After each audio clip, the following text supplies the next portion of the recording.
Bully Kutta, from tiger hunter to fighting dog. How did this rare Pakistani dog type develop? Can the Bully Kutta be called a breed at all?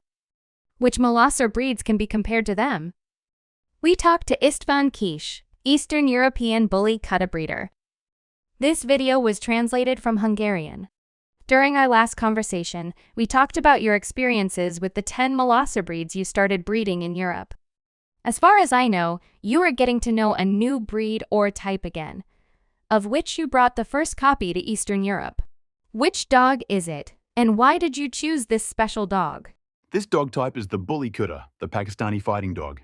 I managed to get hold of this type of dog about a year ago. Now I'm getting to know them, and I know that it will take me years to really get to know them. I chose them now because I wanted to get to know the character of the Bully Kutta thoroughly, and not to form a picture of them from books and descriptions. The Japanese Tosa Inu used to become my favorite because of all the breeds I've kept and bred. They probably preserved the fiery and belligerent natural characteristic of medieval molossers the most. In recent years, unfortunately, I have experienced that this breed has also started to go downhill, not least because it has become more and more popular and fashionable, which usually causes the death of a dog breed's character. According to my information, the Bully Kutta hasn't reached this point yet, and that's why I was so curious about them. In summary, I was driven by my desire to know as much as possible about them, and this can only be done if I have daily contact with them. Since it is almost impossible to get specimens from their native Pakistan, I bought mine from Pakistanis living in England. How did this type of dog evolve, and can the Bully Kutta be called a dog breed at all? In the 18th century, several sources mentioned the so-called Indian Mastiff, which was kept by the Maharajas and the aristocracy of the time, primarily for hunting purposes. These ancestors were used in packs to hunt big game and large carnivores there. These extreme opponents, such as the tigers, very quickly depreciated the unviable individuals, and only the best remained, who mixed with the European breeds brought there by the English during the English colonial period.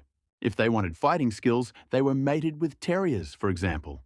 This is how the subtype called Gullters developed. And if the goal was to develop a large type, they brought Mastiffs and then more and more Great Danes into the matings, which significantly shaped the development of the Bully Kutta as we know it today. In my opinion, they cannot be considered a breed for the time being, as the Indians, but rather the Pakistanis, are constantly mixing these dogs to this day. From the former hunting dogs, they became dogs used for fighting in the hands of the common people, similar to the English Bull and Terrier types once developed by the English poor people. That is why the FCI, or AKC, do not even recognize these dogs as a breed, as they are not yet mature for it from a line breeding point of view. I don't think this is such a big problem, because getting into the show world often leads to the rapid deterioration and depreciation of the character of the given breed. And if a Bully Kutta dog loses its character, its belligerence, if it no longer guards an area so well, then it is just a large dog that eats several pounds of meat a day.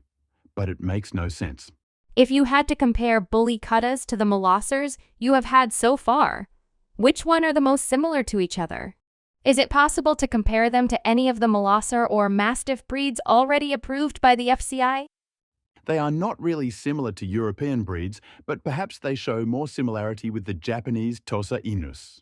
I can see some Tosa Inus in the red-coloured Bull Kutta lines, I think, and I am convinced lines of this breed have been involved into the breeding as well by the Pakistanis. This is perhaps not a coincidence, because in contrast to India, in Pakistan, the selection has turned entirely in the direction of fighting, which is unfortunate. These dogs were kept primarily in the countryside, where, similarly to the weekend fairs we know in the European countryside, it became a kind of, in quotes, entertainment for the people to let their chosen dogs fight with the dogs of the other village, which was stared at by hundreds, sometimes thousands of people. Such a victory in that culture meant enormous appreciation for the given settlement and the given dog, which of course is almost incomprehensible from a European point of view.